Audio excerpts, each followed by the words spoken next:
হবে না, পুরা 2 আঙ্গুলের ফারাক। আর যেই জিপিএ পাইছো মিয়া, পাস না ফেল বোঝা মুশকিল। আপনি কইলেও হইতো না। শ্বশুর বাড়ির আবদার। তাহলে রতনের কি হইলো? চাচা, এক কথার কতবার কমু আপনারে? আরে রতনের চাকরি তো রেডি, খালি টেকাটা দিলেই কাজ কমপ্লিট।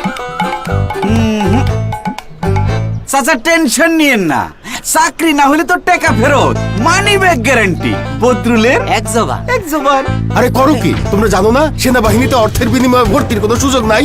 এইভাবে অর্থের বিনিময়ে কোনোদিন চাকরি হবে না। হওয়ার পরে জানা গেলেও চাকরি চলে যাবে। কিন্তু বদরুল যে কয় মানি ব্যাক গ্যারান্টি। আব্বা, আপনারা আগেও বলছি, ধরেন এলাকা থেকে 4 জনকে সেনাবাহিনীতে পরীক্ষার জন্য ডাকা হইলো, এর মধ্যে কারো না কারো চাকরি তো হবেই। যার হবে না তার টাকা ফেরত, হয়ে গেল মানি ব্যাক গ্যারান্টি। বদরুল, সেনাবাহিনীতে অর্থের বিনিময়ে যোগদানের কোনো সুযোগ নেই।